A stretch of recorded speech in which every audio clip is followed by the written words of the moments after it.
started. It's a beautiful day out. If we can get started right at 6 and have everybody have a little more time to enjoy this weather, that would be great. Again, I am Christiana Limniadis. I'm the Director of Preservation Services for Preservation Buffalo Niagara. Thank you so much for joining us tonight for tonight's event, Leslie Feinberg's Buffalo, Historic Sites in Stone Butch Blues, where Dr. Jeffrey Iovannone is going to guide us through his newly released digital exhibit documenting the architecture and social history of, of the sites associated or represented or connected to Stone Butch Blues, which was Leslie's first and most celebrated book, which tells the story of Jess Goldberg, a transgender person from a working class background who, like Feinberg herself, comes of age in Buffalo. Okay, good. Sorry, I'm having little technical things here. Tonight's program is part of PBN's Gay Places Initiative. It's dedicated to documenting, preserving, and celebrating LGBTQ historic sites in Western New York. So tonight, what we're going to do is we're going to start off with Jeff's presentation, and then we'll close with the evening with a Q&A session. Jeff is really excited to answer your questions. So as soon as they pop into your head, put them in that Q&A box. If you just wiggle your mouse and you can see the Q&A function. If you have questions that you want him to answer live tonight, please make sure to put them into that box. There is also the webinar chat that you're more than welcome to put comments or anything like that. But if you definitely want Jeff to answer tonight, make sure to put it in that Q&A box. We are also recording tonight, so keep that in mind. I am going to be sharing some links in the chat box throughout the evening that relate to various things that Jeff is going to bring up. So for those of you in the room right now, you'll be able to access those links. And for you watching on YouTube, the links are included below in the description. All right, so our speaker tonight is Dr. Jeff Iovannone.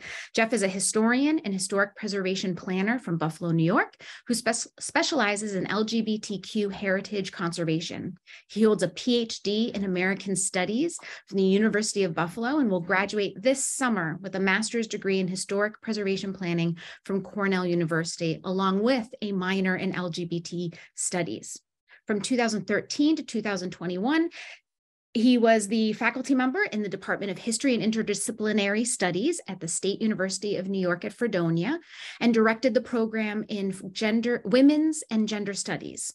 There, he designed and taught the university's first class in LGBTQ history. He is a trailblazer in documenting upstate New York's LGBTQ history. He is a co-founder of the Gay Places Initiative with PBN, a joint project that documents LGBTQ history places in Buffalo, and has consulted the NYC LGBT Historic Sites Project. In 2022, he led a successful effort to locally landmark the building that housed the nationally recognized lesbian and feminist pressed Firebrand Books in Ithaca, New York. He is also the curator of the digital exhibit, Leslie Feinberg's Buffalo, Historic Sites in Stone Butch Blues, for which he just this week, I believe it was announced, won Cornell's Biddy Martin Graduate Prize for LGBTQ plus research. So amazing success there. And I will hand it off to Jeff for tonight's program.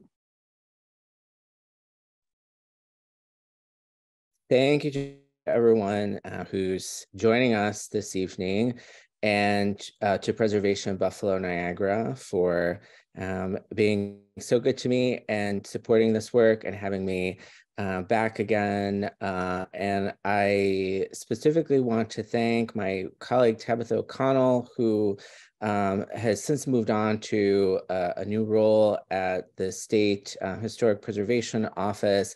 But Tabitha was my editor and proofreader for the exhibit. And in preparation for this talk, I was looking over some of the exhibit texts, and I was like, wow, Tabitha really did a great job making me less wordy, which I'm sure was a difficult task. And I also want to take a moment to sing the praises of my friend and colleague, Christy Limniadis, who is an absolute powerhouse of preservation and the person who introduced me to the field.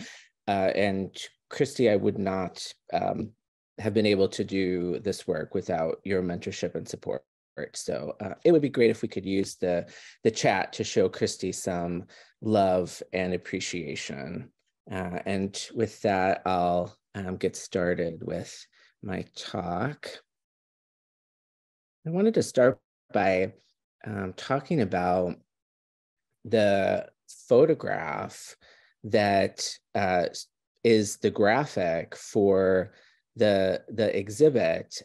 This is a photograph of Pat Bullard, who was one of the women that Liz Kennedy and Madeline Davis interviewed for their oral history of Buffalo's working class lesbian community, Boots of Leather, Slippers of Gold, that shares a really close intertextual relationship with Stone Butch Blues.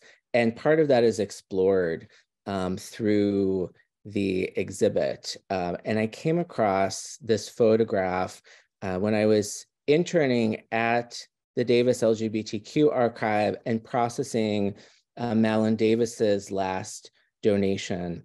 And I had a hunch when I was researching the exhibit that Pat Bullard served as the inspiration for some of the characters that we see in Stone Butch Blues, but there really wasn't a trace of her beyond the interview that Kennedy and Davis had done with her.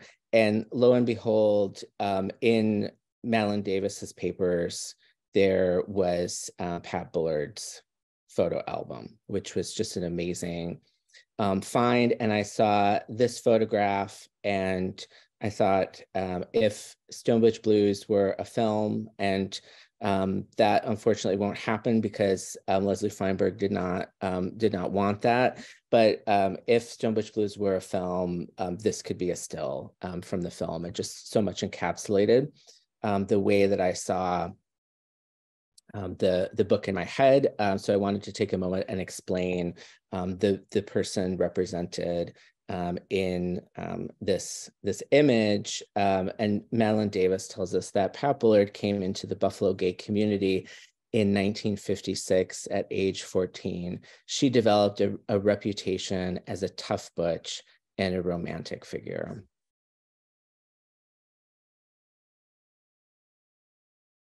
Okay, so moving on to talking about Leslie Feinberg's Buffalo. Who was Leslie Feinberg? Feinberg was a lesbian and transgender activist, writer, labor organizer, working class intellectual from Buffalo, New York. And just a note on pronouns, Feinberg throughout her life used a variety of different pronouns, both she and her, and also gender neutral pronouns.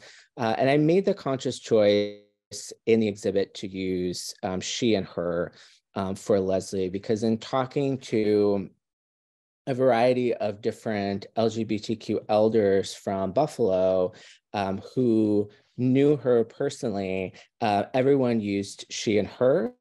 So I, in the exhibit, deferred to that context and knowledge from Feinberg's city of origin. And this photograph is the author photograph that appears on the back of the original edition of Stone Butch Blues, and it's housed in Cornell University's Human Sexuality collection, specifically in the Firebrand Books records. So how did this exhibit come about? It was a long time in the making. I actually started working on this in fall of 2019.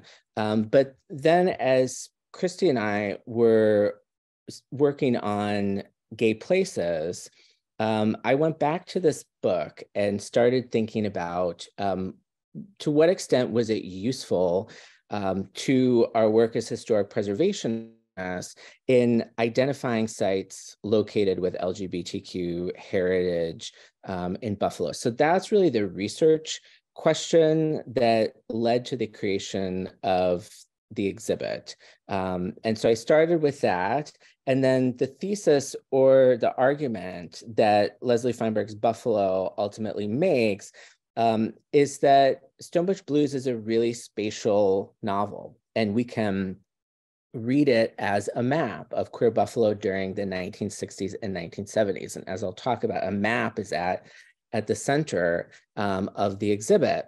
And not only can we use it to document those spaces, but it's a way for us to also think about future LGBTQ heritage conservation projects in Buffalo and perhaps upstate New York more broadly. And I just want to point out here, the book that you're seeing here, the version of the book that you're seeing here is Madeline Davis's personal copy of Stone Butch Blues that's in the Davis archive at SUNY Buffalo State. And if you go to the exhibit, you can see the inscription that Leslie Feinberg wrote to Madeline Davis.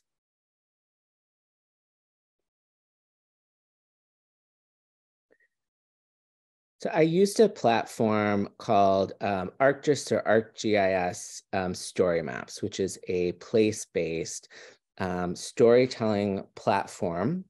And the exhibit identifies and then maps using geographic information systems sites that are represented in or directly connected to Stone Butch Blues. And the exhibit begins with the following quote from Robert Frost's poem, The Road Not Taken, which was a beloved poem to Leslie Feinberg. Two roads diverged in a yellow wood, and sorry I could not travel both, and be one traveler long I stood, and looked down one as far as I could to where it bent in the undergrowth. I shall be telling this with a sigh, somewhere ages and ages hence. Two roads diverged in a wood, and I took the one less traveled by, and that has made all the difference. And I use this poem as a way to organize and structure the exhibit. You'll note at the bottom of the screen here that there is a navigation bar that contains all of the sites in the exhibit. And you can experience the exhibit in two ways. You can go through it in order, and the sites appear in the order that they do in the novel, as if you're walking the streets of Buffalo along with Feinberg's central character, Jess Goldberg, or you can jump around using the navigation bar and take the road less traveled by and chart your own path through the exhibit in a way that is most interesting and meaningful to you. So how did I go about identifying the sites in the novel, or what was my methodology? So I correlated the information from the novel, and sometimes Feinberg will identify sites by their actual names, so that was very easy. Sometimes she uses a fictional analog, and then sometimes she gives a general geographic description of where something is located. So I pinpointed that information in the novel, and then I correlated it against a variety of sources. So periodicals, maps, atlases, city directories, travel guides, postcards. I did oral history interviews, and then archival materials from the Madeline Davis LGBTQ archive, the Buffalo History Museum Research Library, and the Firebrand Books records, which are at Cornell. And so can I say with 100% certainty that all of the sites that I identified were exactly what Leslie Feinberg was thinking? Not for everything, but what the exhibit does is it makes a research-based argument why Feinberg was likely inspired by a particular place in Buffalo and why that likely informed the story that she's telling in this multiple award-winning, landmark, highly influential work of transgender fiction. And this photograph here by Doug Lawson, this is the portrait of Leslie Feinberg that served as the inspiration for the original book cover. And again, this photograph is located in the Firebrand Books records at Cornell. So what is a geographic information system, or a GIS map? If you're not familiar with that term, a geographic information system is essentially a computer system that analyzes and displays geographically referenced information. In other words, it connects data to a map. So ArcGIS Story Maps allows you to enter an address, and then it plots that address as a point on a GIS map. And then collectively, when we do that for all of the sites that are represented in Stone Butch Blues, it allows us to locate the individual site, but it also allows us to think about the relationship between the sites as a whole and how they're telling a larger story about Buffalo's LGBTQ past. And I also want to point out that things like maps and travel guides have long-standing significance to the LGBTQ community and within LGBTQ history. So we can point to something like the Bob Dameron's address books, which started being published in 1964. Bob Dameron was a gay businessman from San Francisco and started publishing these pocket-sized address books of gay places in the United States based on his travels. They start off with a particular bent towards white middle class gay men, but over time, as he founds the Dameron Corporation, the publications expand, and we see things like guides and travel guides for lesbians as well. And in fact, I used some of the Dameron address books as a way to identify the sites in Stone Butch Blues. And if you're interested in the Dameron address books, many of them have been digitized through this project called Mapping the Gay Guides, which also makes use of a GIS map. And if you explore this project, there's a slider at the bottom of the map, and you can select the year. And then based on that, you can see the sites that are represented in the Dameron address books in the United States for that particular year. And then we can also look at something like my colleagues from the NYC LGBT Historic Sites Project. Their extensive website has over 400 sites, and they also make use of a GIS map that is color-coded based on curated themes that they've developed. And then there's also entries where you can read more in-depth history about the sites that are represented on the project website. So as I mentioned, when you go to the map section of the exhibit, which is called Mapping Stone Butch Blues, I've divided the sites into two different ways. So first, by order of appearance. So if you wanted to use the exhibit as a reading guide and read along with Stone Butch Blues, you can experience it that way.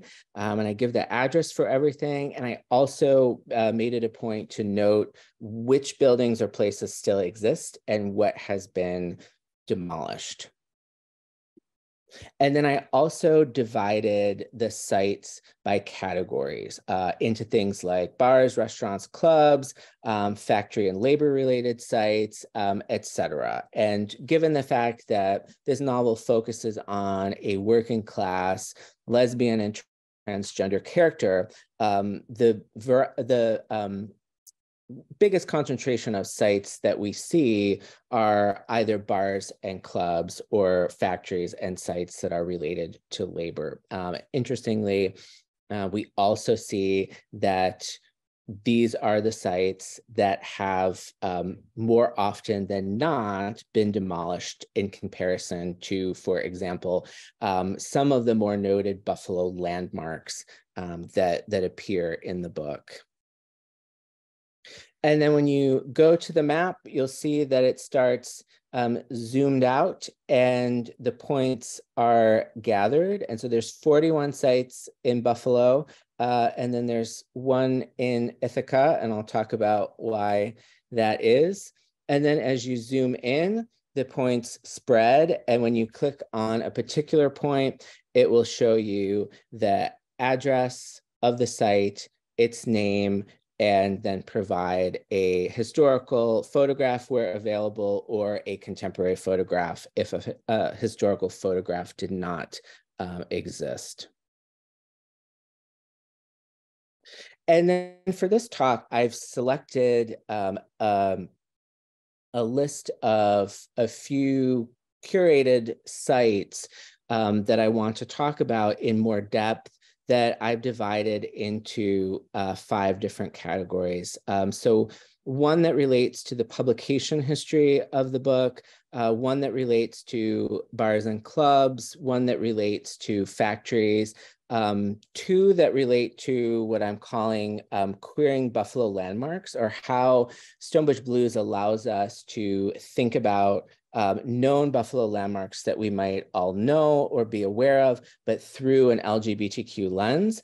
And then finally, one site that relates to what my colleague Susan Ferrentinos in her scholarship on different types of LGBTQ historic sites calls sites of difficult history, and why it might be important to document these types of sites when we're thinking about LGBTQ heritage.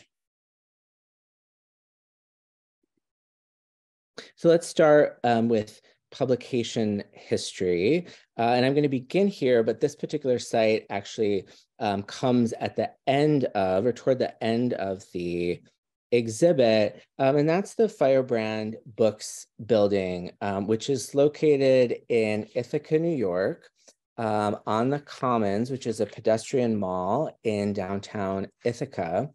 Firebrand Books is a multiple award-winning, nationally recognized feminist and lesbian press that was founded in Ithaca in 1984 by the activist, editor, and publisher Nancy K. Bariano, and its offices were located on the 2nd floor of this building from 1984 to 2000, when the press closed. So you're seeing a photograph of the facade of the building, and then also a letter from the Firebrand Books records that Nancy Bariano is writing to the Library Journal Gay and Lesbian Book Roundup, announcing the publication of Stone Butch Blues. And so Bariano and Feinberg were working on the manuscript through 1992, and then it was published in March of 1993. And in her cover letter, Feinberg's cover letter to Nancy Bariano, this is how she explained what she was trying to do with Stone Butch Blues. I grew up in Buffalo. As a working class Jewish lesbian, I came of age in and worked at the factories until they closed. Like the other Butch women in Liz Kennedy's oral histories document, I had few options. We were unwelcome in the post-Stonewall gay and lesbian movement and beaten, harassed, and murdered on the streets. For some of us, the only alternative was to try and pass. My novel is the first to be written by a self-identified passing woman, and because of that, I think it will make room for other lesbians who are also struggling to understand and represent their own gender struggles. And these experiences offer rich insight for all women into the ways race, sex, and class impact on gender. And I think Feinberg is doing two really significant things here. First, she's specifically grounding the novel in her own experiences and the geography of Buffalo.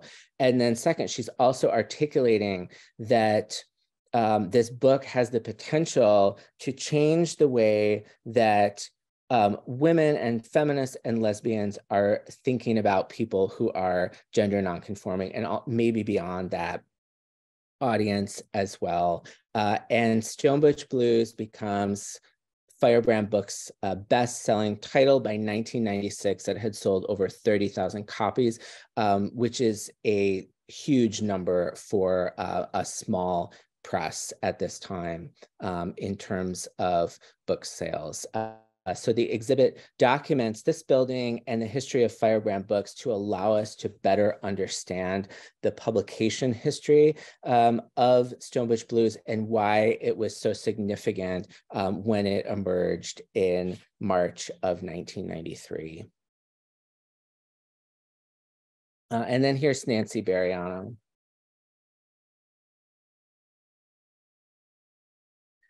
And certainly, it's significant that Feinberg wrote this text, but also that Nancy Bariano took a chance on this book and published it and got it out there in the world to change so many people's lives, my life included.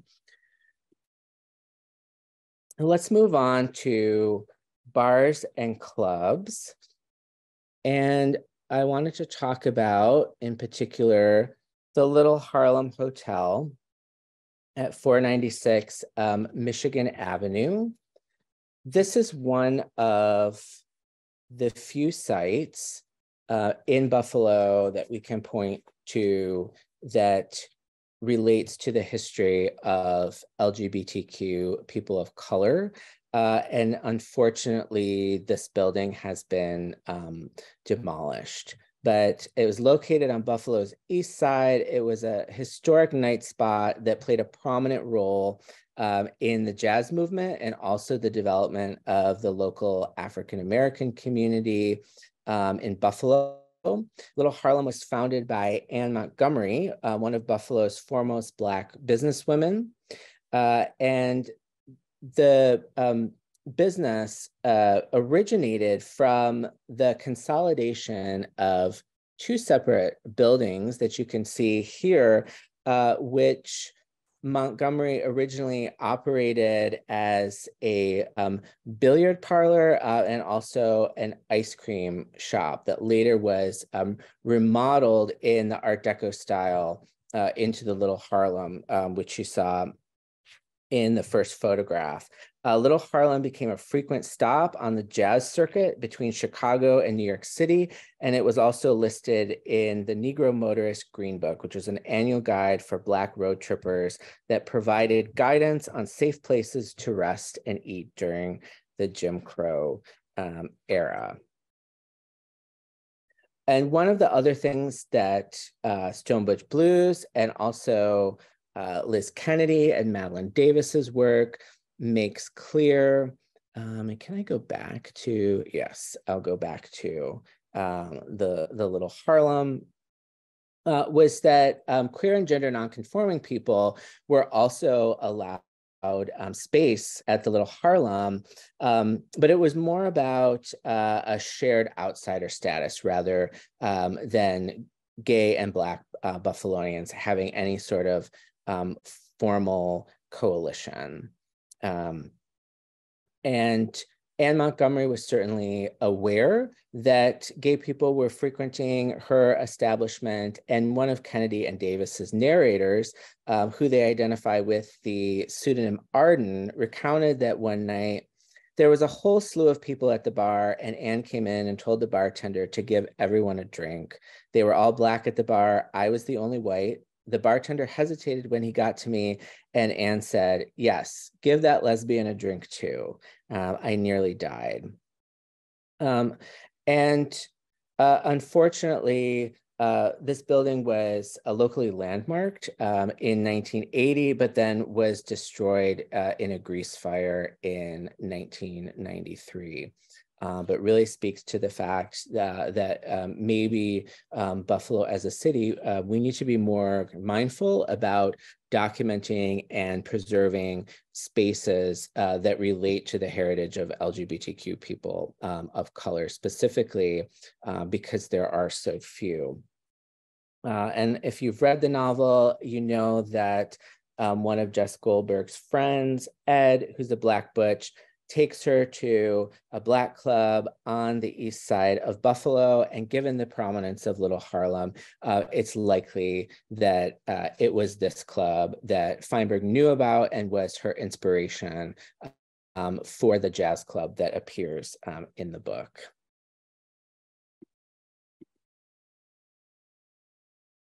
And it's also worth noting, because Little Harlem has been demolished, and this site is also documented by Kennedy and Davis, that of the, we can see 26 lesbian and gay gathering places that they document in the 1940s and 1950s. And this is the map that appears in Boots of Leather, Slippers of Gold, that was adopted from the city's 1953 zoning map.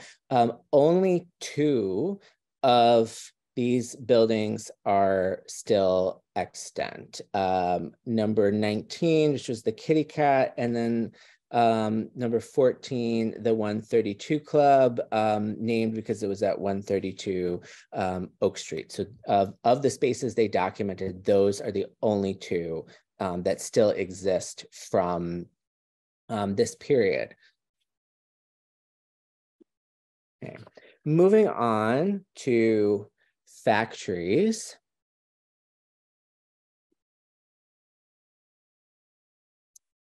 I wanted to talk about a known Buffalo factory, the Bethlehem Steel Corporation, and how, excuse me, it appears in Stone Butch Blues.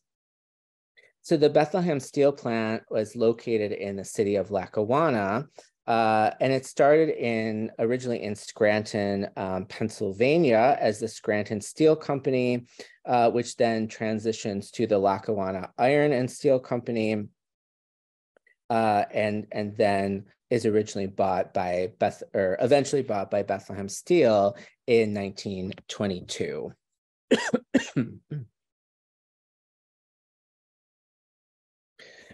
So the site in Lackawanna had the steelworks, and then was offset with this Beaux-Arts style administration building, which was constructed in 1901 and unfortunately has since been demolished.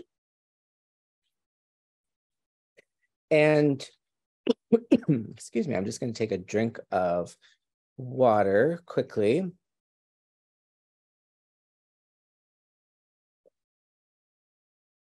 Okay.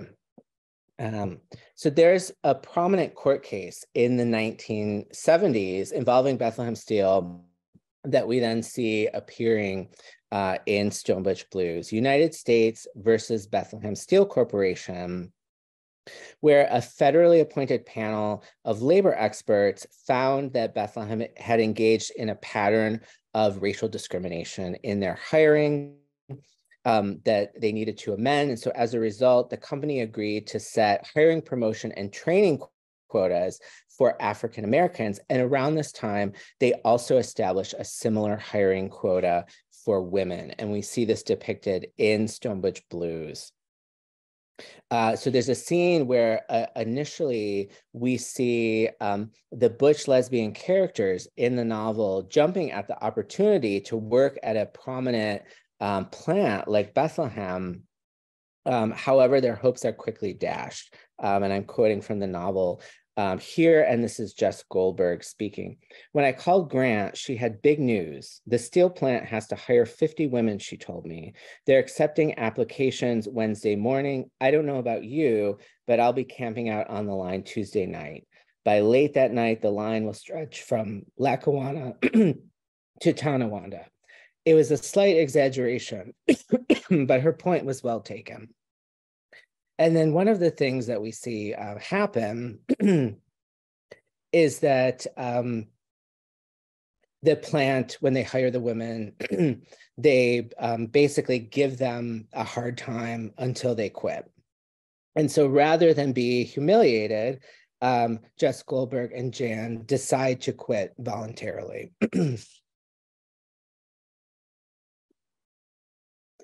Okay, so moving on to queering Buffalo landmarks.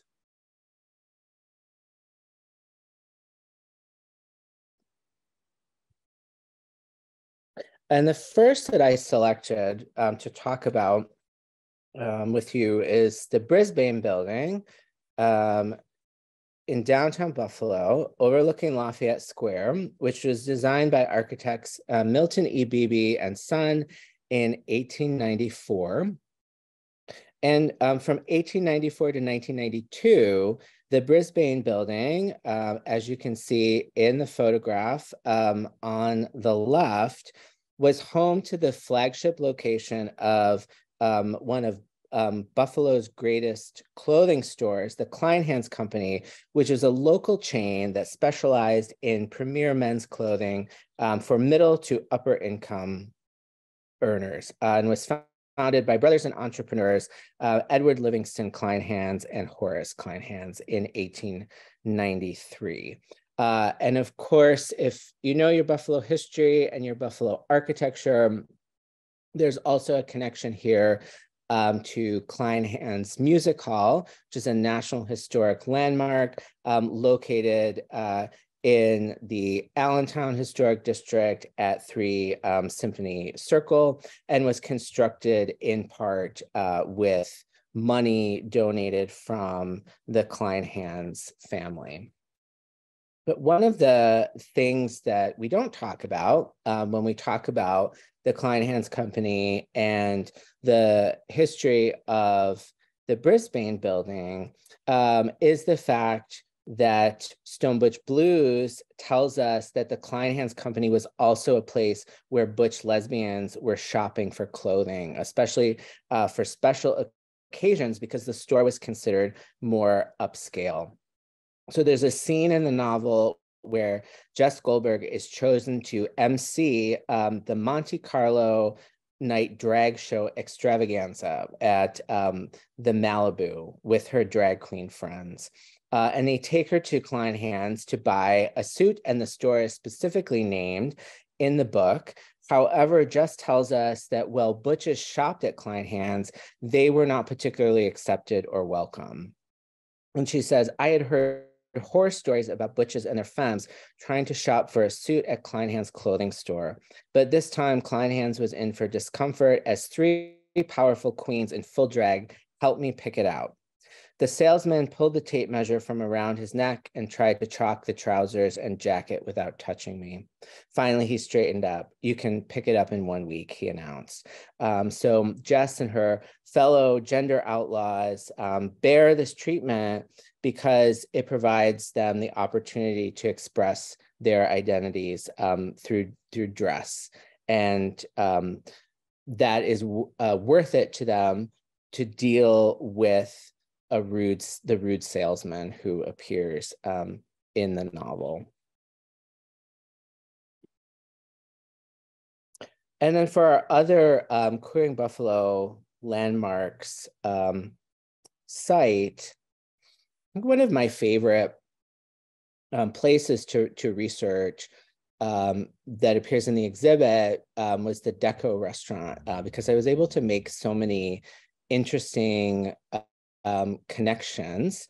And so Deco was a chain of cafes and coffee shops that at one time were on nearly every corner in downtown Buffalo, founded by local entrepreneur Gregory J. Deck in 1918. And the specific deco restaurant that appears in Stone Butch Blues was located at 273 Main Street. And you can see the side of the building if you look at the right-hand side of the photograph here. So it's Main Street looking north towards Swan Street. And shout out to Cynthia Van Ness from the Buffalo History Museum, who, I emailed her thinking that there was no way that a photograph of this particular deco existed because there were so many in the city at the time. And lo and behold, she was able to find one. Here's an advertisement for Deco, and their tagline was "That Extra Bite," because they were known for their freshly brewed and roasted coffee and good food at a fair price. And there's a scene in the novel where Jess Goldberg and her fellow butch friends and the pros, as she calls them, or femmes that are sex workers, go to a coffee shop in downtown Buffalo. And it's very clear from the novel that this is the area of the city where sex workers are engaging in their trade and where queer people are also congregating. And this deco was in the Bob Dameron's address book. And it's described in the address book as a tea room or a place where gay men met for anonymous sex in public bathrooms, and a cruising area. And the Dameron's guide also tells us that it was frequented by what he calls quote unquote raunchy types, or sex workers, hustlers, drag queens. And then I also found that some of Kennedy and Davis's narrators talk about going to a bar, gay bar in downtown Buffalo called Ralph Martin's, and that then they would go to a deco, which was right around the corner. And when I plotted, when I was starting to construct the exhibit, and I plotted Ralph Martin's in the GIS map, and then I did this location of the deco, I realized that the women from Boots of Leather, Slippers of Gold, the Dameron Guide, and Stone Butch Blues, based on the description of the coffee shop from the book, they were all talking about the same deco restaurant, which I thought was an amazing find. And I put this under the category of Buffalo landmarks because really from 1920s through 1970s, this was a staple institution within the city, and essentially every neighborhood had a deco where people hung out. Every deco in each neighborhood had somewhat of its individual flair, and we can see here that the one located at 273 Main Street had a particularly queer flair. And then here's another later picture of the building, and the deco would have been located where in this photograph we see the New Trend restaurant. And unfortunately, this building has since been demolished. Sites of difficult history. And so I, of course, wanted to talk about the Richardson Olmsted complex, formerly known as the quote-unquote Buffalo State Asylum for the Insane. And I put that in quotes because, of course, today we recognize that as problematic and ableist language. This building was designed by Henry Hobson Richardson. It's considered the first example of Richardsonian Romanesque architectural style.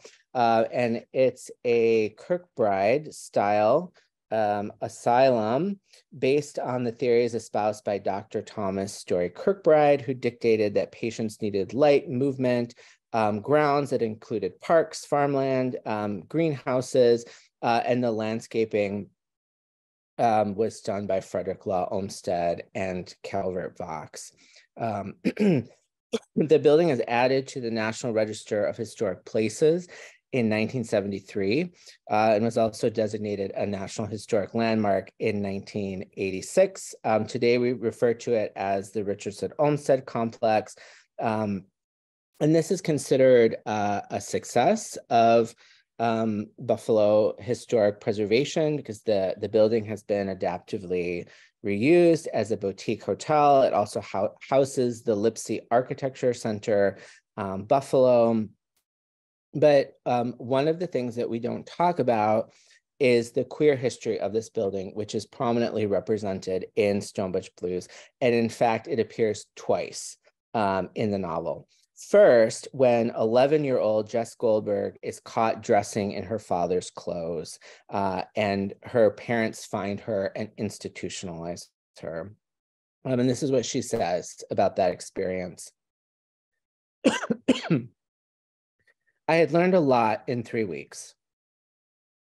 I realized that the world could do more than just judge me. It wielded tremendous power over me. I didn't care anymore if my parents didn't love me.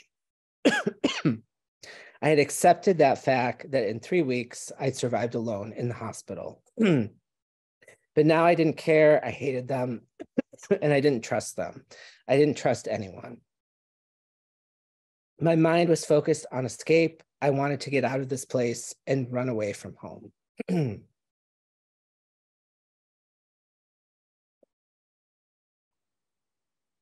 And then later in the novel, Jess moves to New York City and returns to Buffalo, trying to make peace with her past.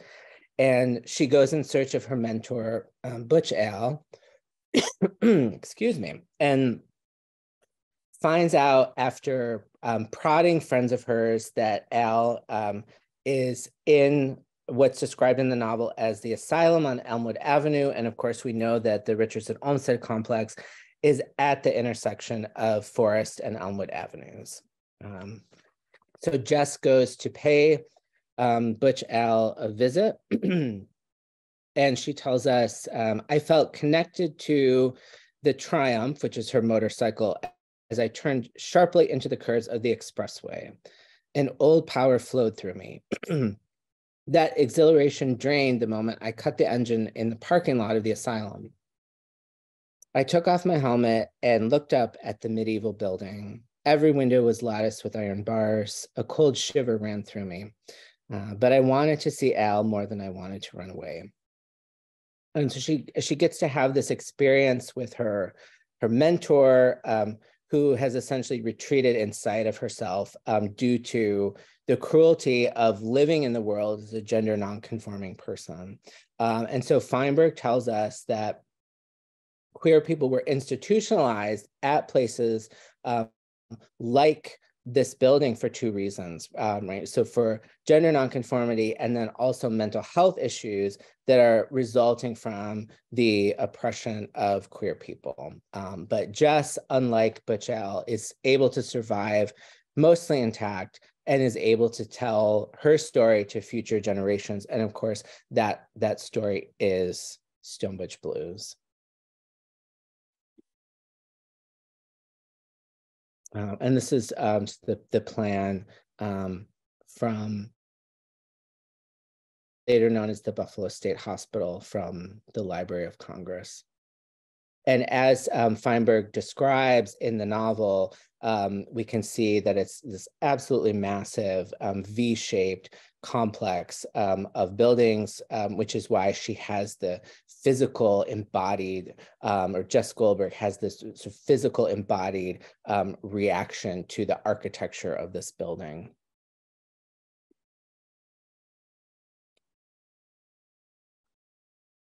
So some concluding thoughts.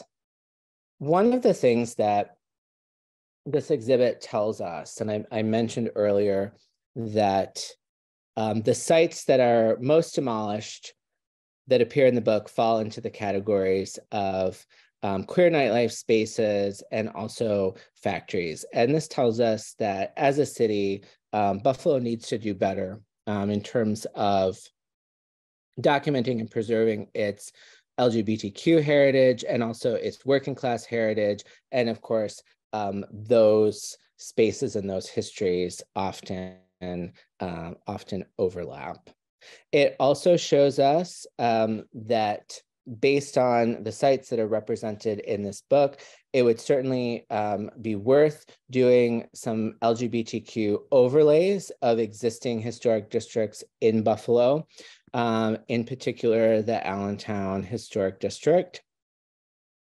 And then third, right, there's 42 spaces that I was able to identify that are represented in the book. And when I started, I never thought I would be able to find that many.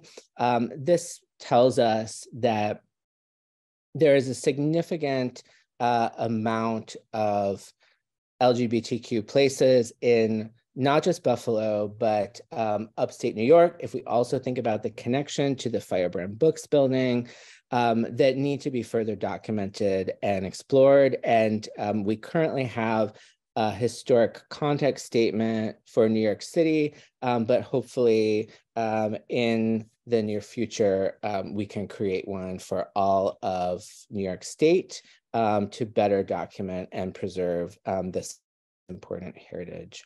And this photograph here is outside the downtown branch of the Buffalo and Erie County Public Library at 1 Lafayette Square, where Leslie Feinberg's name appears on the sidewalk alongside other notable writers from Buffalo.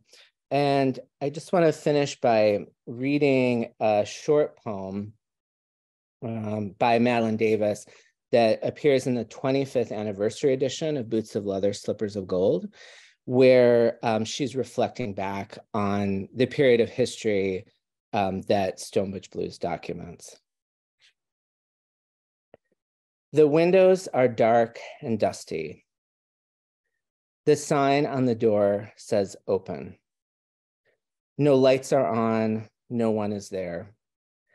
It's been 35 years since the lights were on. Handsome women in white shirts, pretty women in flowered dresses danced and laughed and flirted. They are gone now. They are mostly dead and hardly anyone remembers. Mostly they are dead, but these pages remember, and I remember, and I miss them and the world they built and the strength and the anger and the love that was at the center. So I will put up the graphic for the exhibit one more time if people would like to go and peruse, and I would love to chat and answer questions. Yay! Jeffrey, that was absolutely amazing. I hope that every single person is clapping in their respective places they are right now. You know, I've been working with you on this stuff for so long now.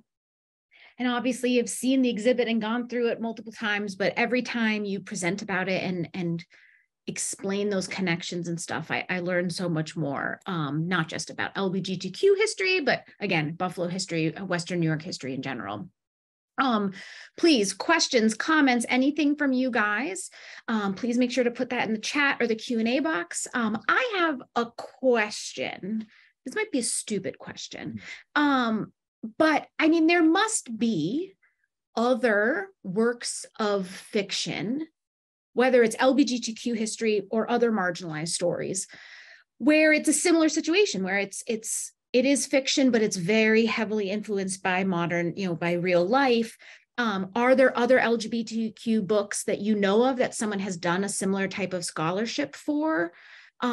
Because I feel like, to the comment that you made in the beginning, this is important, yes, connected to Leslie and understanding her life and the story and the literary history of this book, but the use the tool that these kinds of documents can be for preservation efforts. And it can be another resource. You know, it's a little bit more nuanced and we're not 100% sure, but it contributes to that significance and stuff. So yeah, I wonder, do you know of others or?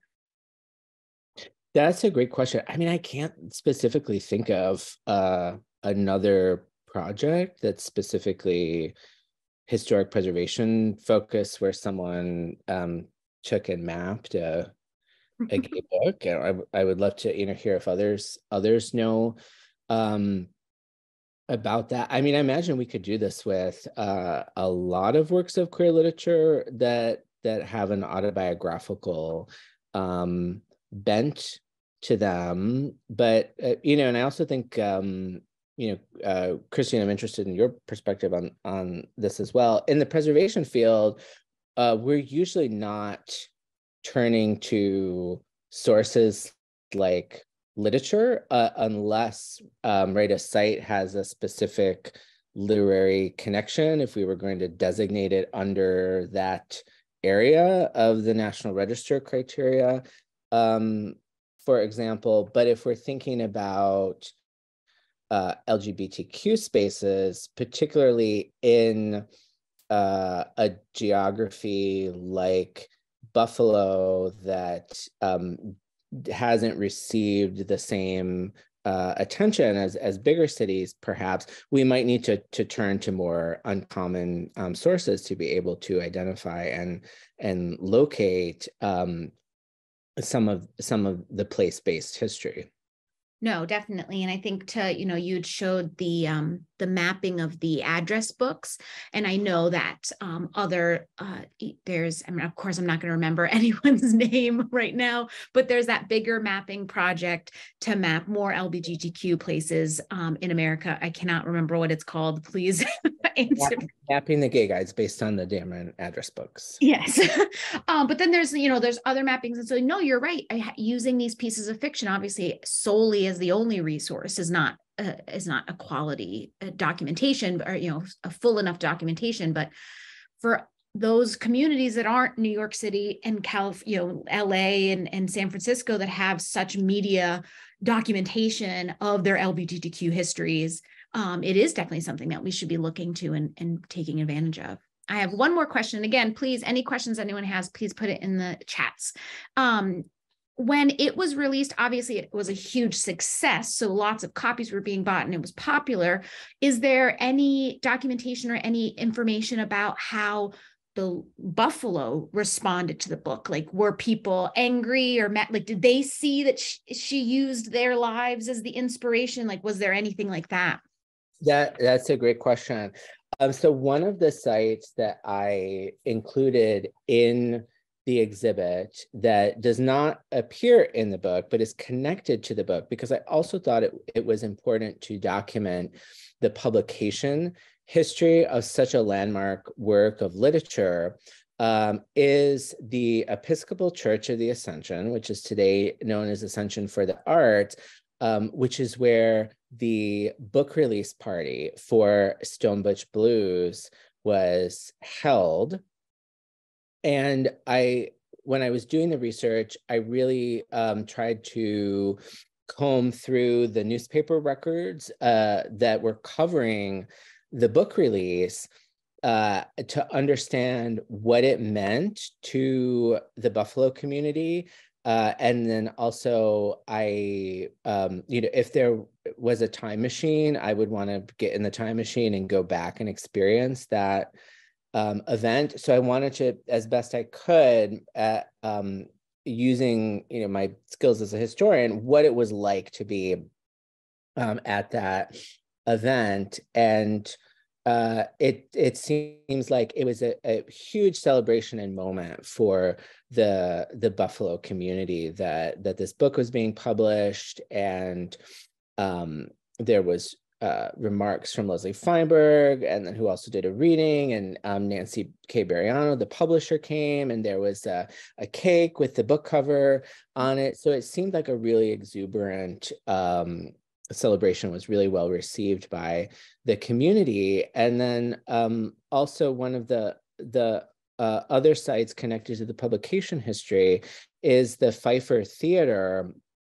where a lesbian theater company in Buffalo called HAG, all caps, actually did, as part of a variety show that they would do called Dykes Do Drag, they did some dramatized readings of sections of the novel, which shows kind of the magnitude of Stone Butch Blues to the community. No, that's cool. I don't think you've ever told me that before. That's really cool. I want to know more about that. I want to talk more about that offline. We do have a question from Dean. Hi, Dean. How are you? Dean asks, what does the inscription on Madeline Davis's copy of Stone Butch Blues say? Okay. So let me see if I can remember off the top of my head. It says something like, so Leslie would always sign everything in the spirit of Stonewall. Okay.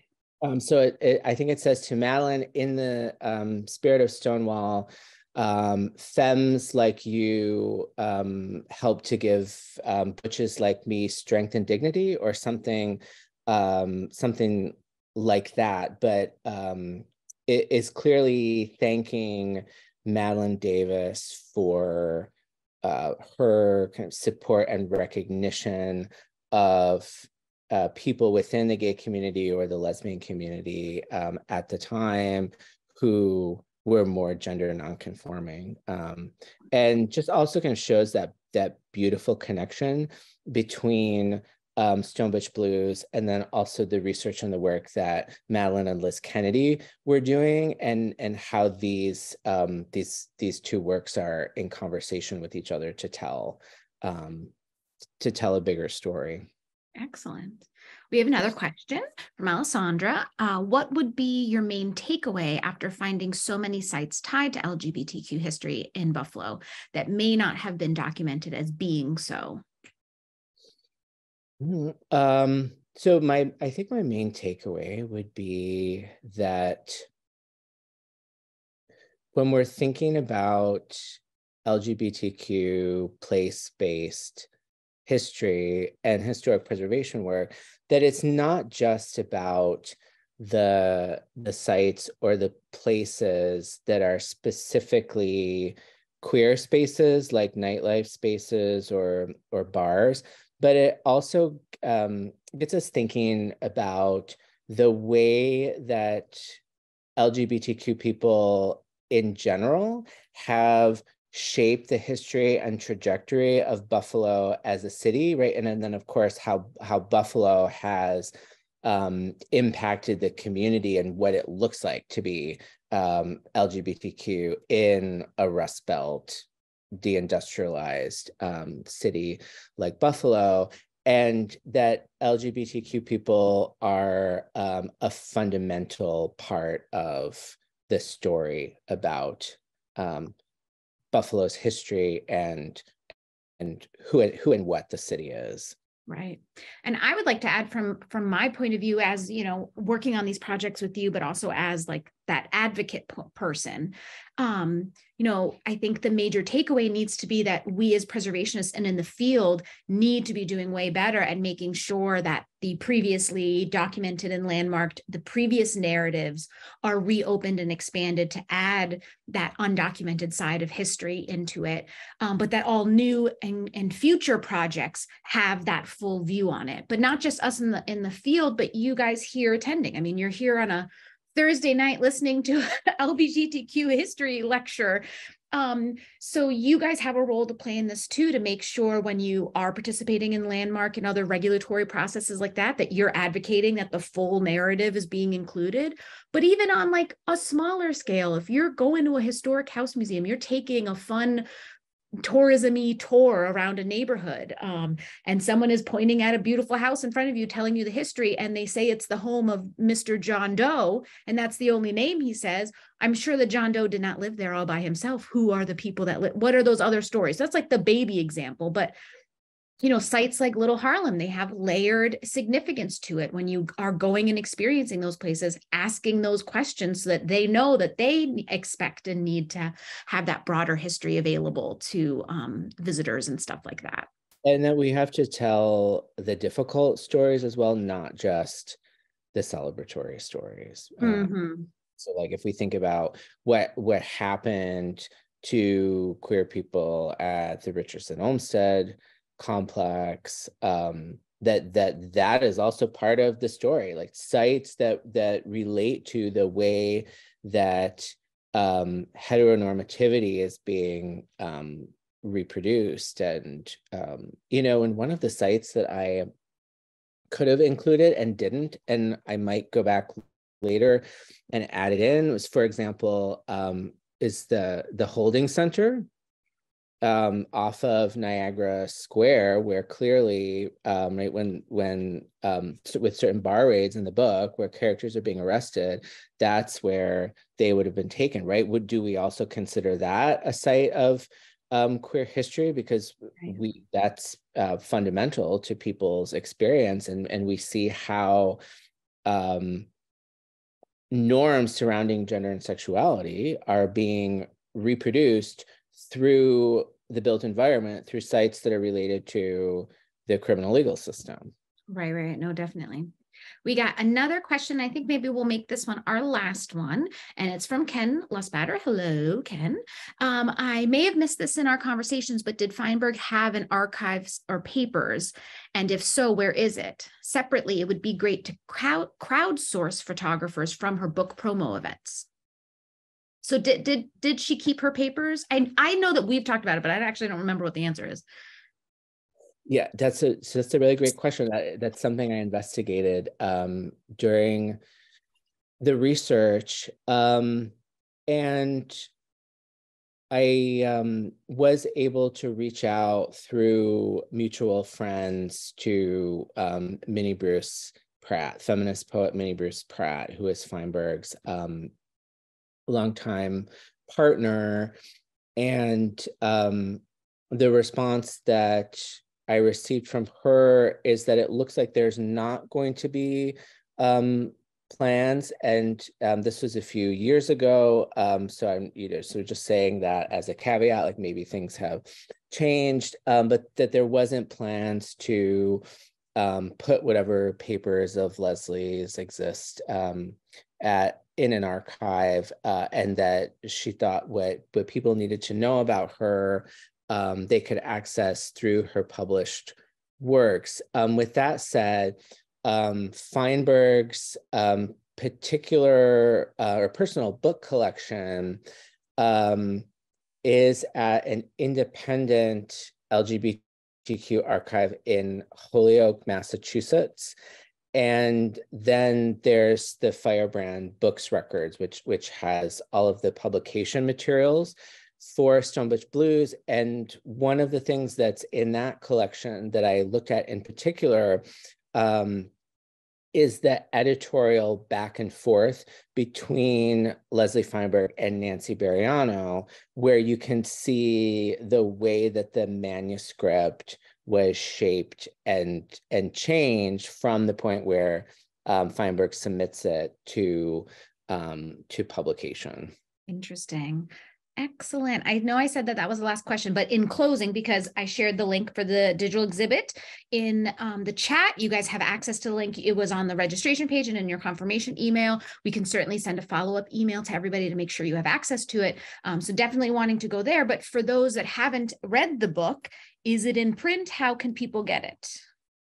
It's available free online as a PDF through Leslie Feinberg's website. So people can either Google Stone Butch Blues PDF, or it is also linked in the introduction of the exhibit, and people can go to it right from the exhibit that way. Excellent. Excellente. Thank you so much, Jeff. This was really, really wonderful. Thank you everyone for being here tonight. Again, we'll get this up on YouTube so we can enjoy it into the future, and everybody have a great rest of your night. Bye-bye. Thank you.